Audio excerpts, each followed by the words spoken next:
Hey everyone. One of you recently asked me to cover modern loneliness, and this is a great topic because there is a bit of a loneliness epidemic that's going around the world, and it's largely due to technology that we have today, due to the internet and social media. We spend so much time online staring at screens that we're not getting the same level of human interaction that people used to get in the past, the even very recent past. So there's a bit of a disconnect because the world is more connected via the internet now than ever before, but we as humans are kind of disconnected from each other due to that lack of social interaction.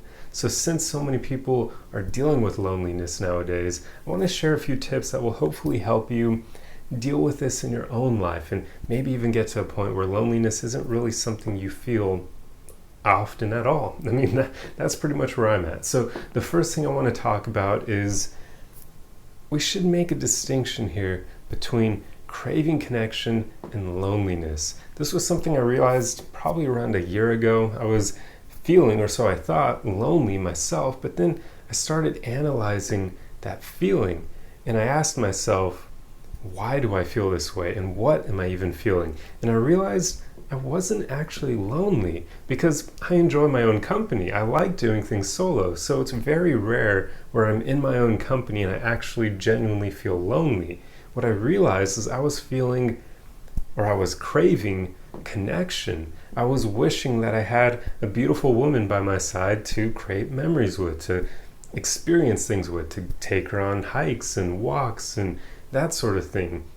And it wasn't actually loneliness, meaning I didn't actually feel lonely in my own company. Even though I was alone, I wasn't lonely. So that realization helped me tremendously because it made me realize so many times in my past where I thought I felt lonely was actually me just craving connection, me wanting to have a great woman in my life that understands me, that where she and I can basically take on the world together. That's different, if you ask me, than loneliness. Because you can want that, but not actually feel lonely when you're alone. So hopefully you follow me in that line of thought. But the reason I bring that up is because maybe that's the case for you as well. Analyze that feeling. Are you actually legitimately lonely? Meaning, do you not enjoy your own company when you're alone? And if so, then yeah, you probably do feel lonely and you wish that you had other people around. But maybe you're just craving connection. Maybe you're wishing you had a significant other in your life, or maybe you're wishing you had friends who understood you on a deeper level. To me, that feeling is not the same thing as loneliness. So hopefully that right there can help some of you. But otherwise, I've got a few great tips that will hopefully help you conquer loneliness. And the first one is just to work on enjoying your own company more. That's huge because then you can get to a place where even when you're alone, you're not going to feel lonely because you're going to enjoy spending time by yourself. You're going to enjoy your own company. This will probably be easier for introverts because, it goes without saying, introverts tend to enjoy doing things solo anyway. So this is probably an easier thing for them. Extroverts are probably going to have to work on this a bit harder. But basically all it means is just doing things solo more often. Whatever you enjoy doing, can you do it alone? And if so, do it. Don't wait for other people to come into your life and make you happy. Make yourself happy. Go do it by yourself. And you shouldn't be afraid about other people judging you for doing things alone in public. It doesn't matter. Look, here's the truth of it. One, people aren't going to be thinking about you much because most people are concerned with how other people view them. So when you're thinking other people are judging you, they're probably more so thinking, is this guy judging me? So it goes both ways. But even beyond that, when you are comfortable doing things alone, it makes you kind of a badass. Like you're able to just be in public solo and not care what people think of you for it. It's awesome. Like I do this quite often. I'll go for hikes alone. I'll go for walks alone. I'll even film in front of, well, not so much crowded areas because I don't like, people aren't very respectful nowadays. So I try not to film in crowded areas because people would make a lot of noise, or I'll even have people try to occasionally mess with what I'm doing. That's very rare, but it does happen. But I would be comfortable filming in front of a bunch of other people. I wouldn't give a crap what they think of me for it. And you shouldn't care what people think of you either, because if you're doing something you enjoy alone, you're going to be having fun. So even if there are people who think you're weird for doing that, their opinion doesn't matter. They're over there judging and being negative while you're going to be having fun and enjoying yourself. So don't worry what people think of you. So just have the courage to do things you enjoy more often, even when it's solo. I mean, I've been going for hikes and solo walks for years now, but I remember I did something that actually kind of scared me a bit in the beginning of 2020, before coronavirus hit and ruined everything. I went for my first solo concert, and it was awesome. It was an incredible experience. It was 4 days after my birthday. I bought the tickets to see one of my favorite bands. It was their first show in the US, so I knew I had to be a part of it. And it was amazing. I went to that show by myself. I was a bit afraid while doing it. Not afraid, that's the wrong word. I was nervous before doing it just because I had never done it before. I was like, okay, I wonder if people are going to judge me. I wonder if I'm going to meet any cool people and actually have a good time. And I was also a bit nervous about not knowing where to go and what to do, just because it was a new venue I'd never gone to in downtown LA. But thankfully, Google Maps saved me, and I was able to follow the signs and get to where I needed to be. So it's more so that we just kind of fear the unknown. We fear uncertainty. But don't let it stop you from having fun, because that was one of the best nights of my life, and I'm so glad I did it. And that also has another little tip to go along with it. Don't be afraid to treat yourself in ways like that. Like, that was my own birthday gift to myself, and it was an incredible experience. So don't be afraid to do that for yourself, to celebrate things from time to time. If you accomplish a goal, go do something nice for yourself. It'll always help with just getting to a place where you enjoy your own company more, so you can not be lonely when you're alone, because you actually like being by yourself.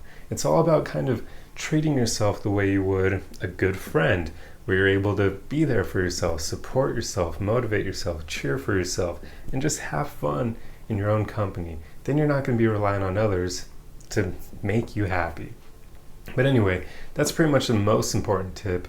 But I've got a few others here for you. And the second one is, it's okay to feel lonely. This is huge, because so many of us, when we're feeling emotions that we don't really like, we immediately think we need to kind of stop feeling that emotion. We need to either push it away, distract ourselves from it, ignore it, suppress it. But we try to avoid just feeling it. But it's okay to feel lonely. I mean, everybody does from time to time. That's a normal human thing, especially in today's world, because there is a bit of a disconnect now thanks to social media and the internet. It's okay to feel lonely. Don't beat yourself up for it. Don't feel, woe is me, this sucks, oh my God, and then start attacking yourself over it and thinking that it's bad to feel that way. Just say instead, this is okay, this is normal. It's okay to feel this way. I mean, I very rarely feel lonely, very rarely, but when it does happen nowadays, I just sit in that feeling and I just say, this is okay. It's normal to feel that way from time to time. Now, it's probably not normal to feel that way all the time, but hey, if it's not happening every single day, it's bound to happen from time to time, and that's fine. It's not something you should be feeling bad over. We tend to amplify feelings we don't enjoy, because while we're feeling that way, we keep telling ourselves, I don't like feeling this way, this sucks, and then it makes that feeling even worse. So try to avoid doing that. Just tell yourself that it's normal, accept the way that you're feeling, and just sit in that feeling for a bit, and eventually it goes away. The important thing here is don't act on those emotions. So when you're feeling lonely, don't reach out to your exes, don't reach out to people you know who are bad for you. Just sit in the emotions and don't do anything. That's the important part. You just don't want to act on those feelings. And this kind of ties in with my next tip here, which is the final tip. Work on acknowledging and knowing your self-worth more, because it somewhat helps with loneliness, but more so the point behind this one is when people are feeling lonely, they tend to make bad decisions. They tend to reach out to their exes, like I already mentioned, or they'll accept people into their lives that they know aren't the best. They'll bring in friends who aren't such great influences, or they'll bring in romantic interests who aren't great. And they're doing it because they're trying to fill that void that they feel, that loneliness. They're trying to feel happier and better by bringing some random person into their life and placing all these emotional expectations on that person to fix them. But it's not going to work. And in fact, it'll often only make things worse. If you're trying to create connections with other people from a place where you're trying to fill a void within yourself, it's almost always going to end horribly. That's just not a healthy place to begin any kind of relationship, whether it's a friendship or an actual romantic relationship. It's just not good. So don't try to do that. It's not going to do you any favors. So instead, just work on your self-worth more. Know what you bring to the table, because that will make it so that even when you are feeling lonely, you're going to know when someone isn't a good influence on you, when someone is a bad person to include in your life, and you're going to have this self-worth to know not to keep them around you. Because even though you may be feeling lonely, you're going to say, you know what, my self-worth is up here, and this person is like someone, what they bring to the table, what they have to offer is somewhere down here. I shouldn't let them into my life because there's a disconnect there and they're not going to be a good influence on me. And then you'll have the self-worth to kick them to the curb and just keep going despite those feelings of loneliness. So that's the important thing behind practicing self-worth. And for that one of the things I like to do is just sit in the question of who am I and answer it as honestly as possible. The more that you know yourself, you'll naturally know what you bring to the table over time, and that on its own will increase your self-worth. But otherwise, just always try to think about choosing people who also choose you, and choosing people who are good influences on you, people who uplift you and push you to become better. You don't want to just let any random person into your life just because you're feeling lonely, because that person, well, here's the thing. Think about this. Every person you let into your life has the potential to ruin you. I'm not joking. I know this sounds a bit dire, but it's true. Every person you let into your life has the potential to ruin you, because if you let someone into your life, especially over a long period of time, they can say things or do things that start to dismantle your self-esteem. So you want to make sure you let good people into your life, because they're not going to do that. It's the bad people who will, the people who haven't worked on themselves, the people who have issues they need to work on. Don't let them into your life, because they can ruin you. And it won't be worth it to get their company when you're feeling lonely, only for long term them to dismantle your self-esteem. It's never worth it. So hopefully everything I've talked about in this video has been helpful, because loneliness is a bit of a big thing nowadays, and it's unfortunate, but it's something we just all have to work with. And hopefully the tips that I shared in here are actually helpful for that. I mean, this is what I know has helped me, so hopefully it'll help you. But anyway, I'm going to end the video here. I've got nothing else to share. So if you enjoy content like this, be sure to subscribe for more like it. Otherwise, like the video. That's the easiest way you can help me out and boost the algorithm. And let me know your thoughts in the comment section below. Let me know if this was helpful. Let me know if you have any other tips for other people that may help with loneliness. And besides that, just remember, guys, we're all on this journey together. So the most important thing is that you just keep going, keep moving forward, and keep reminding yourself that loneliness is not the end of the world. It's an okay thing to feel, and just keep working on enjoying your own company, on knowing what you bring to the table, so that you don't fill a void within you with people who are the human equivalent of junk food. They're no good for you. But anyway, I'll see you guys in the next video. Arrivederci.